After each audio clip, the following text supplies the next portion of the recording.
नमस्कार साथियों, स्वागत है आपका हमारे YouTube चैनल पर। दोस्तों, इस समय हमारे देश में लोकसभा के चुनाव चल रहे हैं।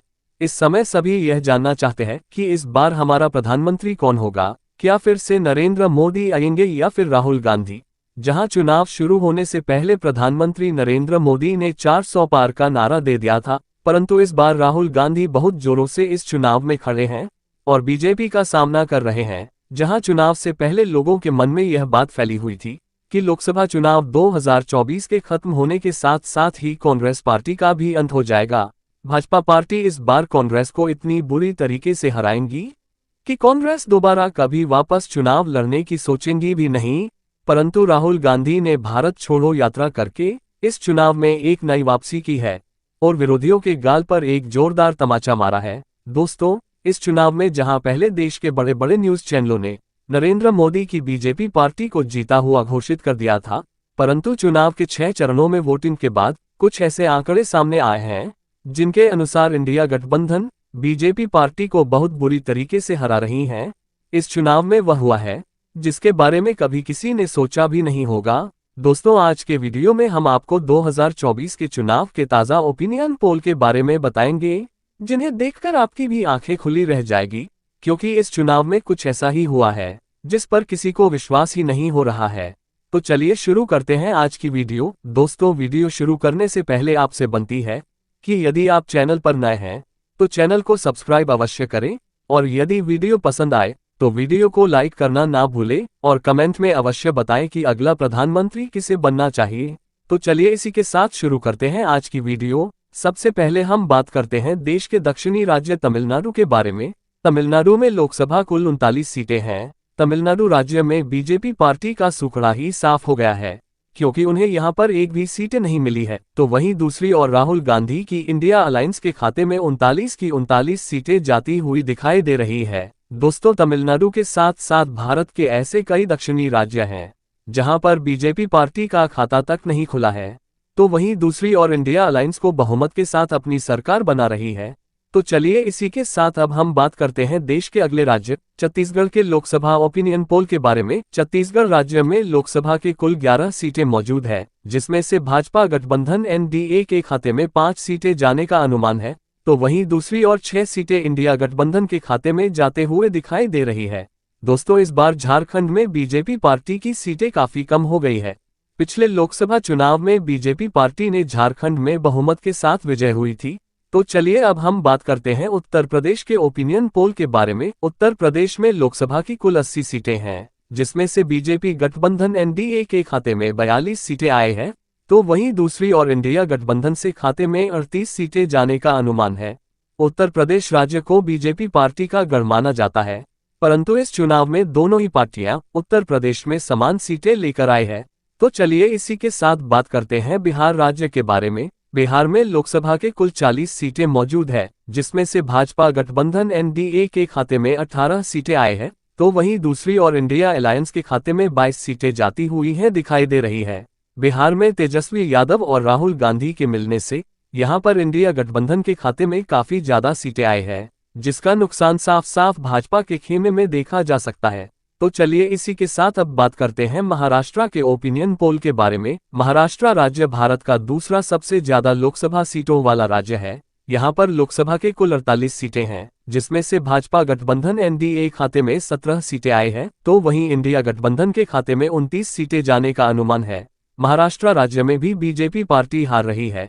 इसका सबसे बड़ा कारण यह है कि शिवसेना के अध्यक्ष उद्धव ठाकरे, जो कि पहले बीजेपी के साथ मिले हुए थे, परंतु इस बार उन्होंने इंडिया गठबंधन से हाथ मिला लिया है और इसका परिणाम ये हुआ है कि महाराष्ट्र में बीजेपी की सीटें काफी ज्यादा गिर गई है। तो चलिए इसी के साथ हम बात करते हैं मध्य प्रदेश की ताजा सर्वे के बारे में।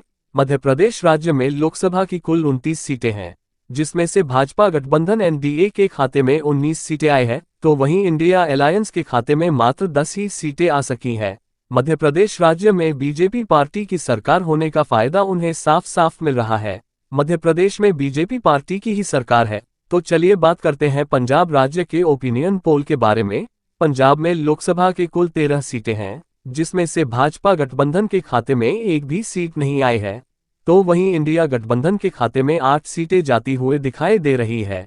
दोस्तों, ऐसा कहा जा रहा था कि जब बीजेपी के लोग पंजाब में चुनाव का प्रचार करने के लिए दाखिल हो रहे थे, तो वहां के किसानों ने बीजेपी के कार्यकर्ताओं को बुरी तरीके से प्रताड़ित किया और वहां से भगा दिया। तो वहीं दूसरी ओर इस समय पंजाब में आम आदमी पार्टी की सरकार होने के कारण इंडिया गठबंधन पंजाब में बहुमत के साथ विजयी हो रहा है। तो चलिए इसी के साथ हम बात करते हैं देश के अगले राज्य हरियाणा के ओपिनियन पोल के बारे में।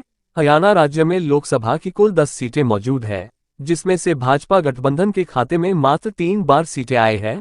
तो वहीं दूसरी और इंडिया अलायंस के खाते में 7 सीटें आने का अनुमान है।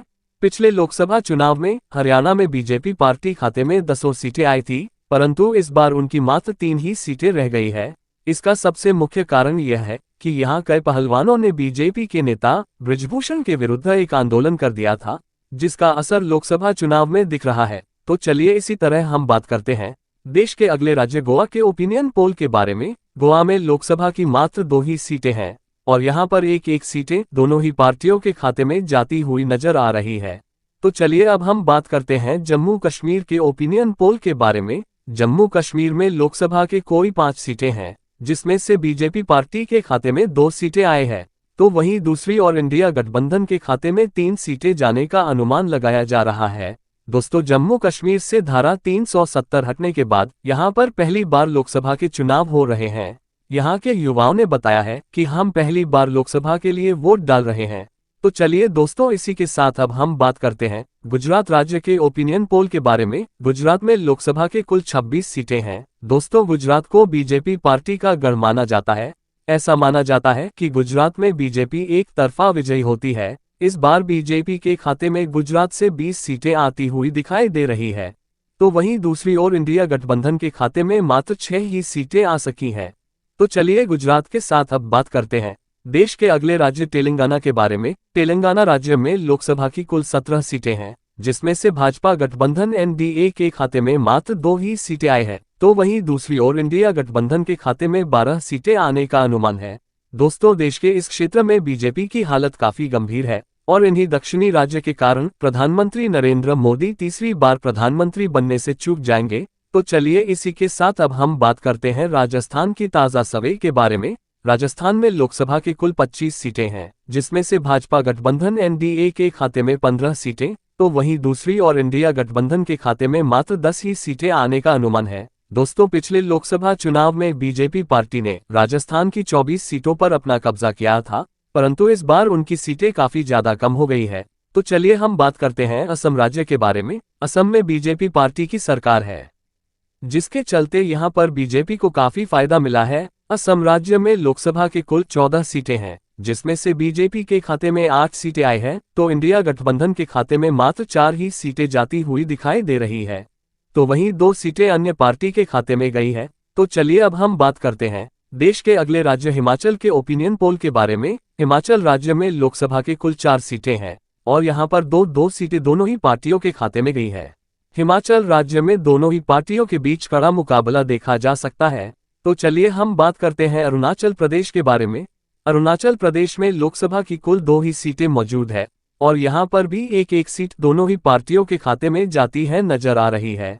तो चलिए इसी के साथ बात करते हैं झारखंड राज्य के बारे में।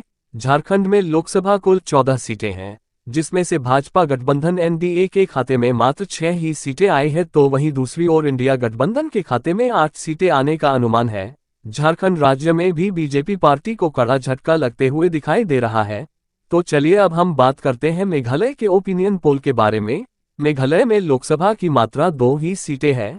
यहाँ पर भी एक सीट बीजेपी गठबंधन के खाते में, तो दूसरी सीट इंडिया अलायंस के खाते में जाती हुए दिखाई दे रही है।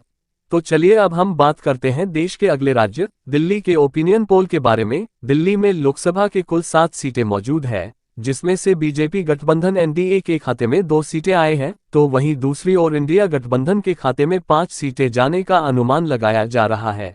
आम आदमी पार्टी का इंडिया गठबंधन से मिलने का फायदा उन्हें दिल्ली में मिल रहा है। इसके चलते इंडिया गठबंधन दिल्ली में बहुमत प्राप्त करती हुई दिखाई दे रही है। तो चलिए इसी के साथ अब हम बात करते हैं बंगाल के ओपिनियन पोल के बारे में। पश्चिम बंगाल में लोकसभा की कुल 42 सीटें हैं, जिसमें से बीजेपी पार्टी के खाते में मात्र 10 ही सीटें आने का अनुमान है। तो वहीं दूसरी ओर इंडिया गठबंधन के खाते में 32 सीटें जाती हुई दिखाई दे रही है। दोस्तों, पश्चिम बंगाल में ममता बनर्जी पार्टी टीएमसी के खाते में लगभग 30 सीटें आई है और इस बार ममता बनर्जी भी इंडिया गठबंधन का एक हिस्सा है, जिसके चलते इंडिया गठबंधन पश्चिम बंगाल में भारी मतों से जीत रहा है। तो चलिए अब हम बात करने जा रहे हैं देश के अगले राज्य केरल के ओपिनियन पोल के बारे में। केरल राज्य में लोकसभा की 20 सीटें मौजूद है। केरल राज्य से बीजेपी पार्टी का शुक्ला ही साफ हो गया है, यहाँ पर उनका खाता तक नहीं खुला है। तो वहीं दूसरी ओर इंडिया गठबंधन के खाते में 20 सीटें जाती हुई दिखाई दे रही है। केरल में इंडिया गठबंधन क्लीन स्वीप करके बीजेपी को हरा रही है। तो चलिए इसी के साथ अब हम बात करते हैं मणिपुर के ओपिनियन पोल के बारे में। मणिपुर में लोकसभा की कुल 2 सीटें मौजूद है और पर यहाँ की दोनों ही सीटें इंडिया अलायंस के खाते में जाने का अनुमान है। तो चलिए इसी के साथ अब हम बात करते हैं कर्नाटक राज्य के बारे के ओपिनियन पोल के बारे में। कर्नाटक राज्य में लोकसभा की कुल 28 सीटें हैं, जिसमें से भाजपा गठबंधन एनडीए के खाते में 9 सीटें आ रही है। तो वहीं दूसरी ओर इंडिया गठबंधन के खाते में 19 सीटें जाने का अनुमान लगाया जा रहा है। तो चलिए इसी के साथ अब बात करते हैं उत्तराखंड राज्य के ओपिनियन पोल के बारे में। उत्तराखंड में लोकसभा की 5 सीटें मौजूद है, जिसमें से बीजेपी पार्टी के खाते में 4 सीटें, तो वहीं दूसरी ओर इंडिया अलायंस के खाते में मात्र 1 ही सीट आने का अनुमान है। दोस्तों, उत्तराखंड में बीजेपी सरकार है, जिसके चलते उन्हें यहाँ पर काफी ज्यादा सीटें प्राप्त हुई है। तो चलिए अब हम बात करते हैं देश के अगले राज्य आंध्र प्रदेश के ओपिनियन पोल के बारे में। आंध्र प्रदेश में लोकसभा की कुल 25 सीटें मौजूद है, जिसमें से भाजपा गठबंधन एनडीए और इंडिया गठबंधन के खाते में 5-5 सीटें जाती हुई दिखाई दे रही। तो वहीं दूसरी ओर अन्य पार्टी के खाते में 15 सीटें जाने का अनुमान है। तो चलिए इसी के साथ अब हम बात करने जा रहे हैं देश के अगले राज्य उड़ीसा के ओपिनियन पोल के बारे में। उड़ीसा राज्य में लोकसभा की कुल 21 सीटें मौजूद है, जिसमें से 6 सीट बीजेपी पार्टी के खाते में आई है। तो वहीं दूसरी ओर मात्र 4 सीटें इंडिया अलायंस के खाते में गई है। ओडिशा में सबसे ज्यादा सीटें अन्य पार्टी के खाते में आई है। यहाँ पर जगन मोहन रेड्डी की पार्टी अपनी सरकार बनाने में कामयाब हो गई है।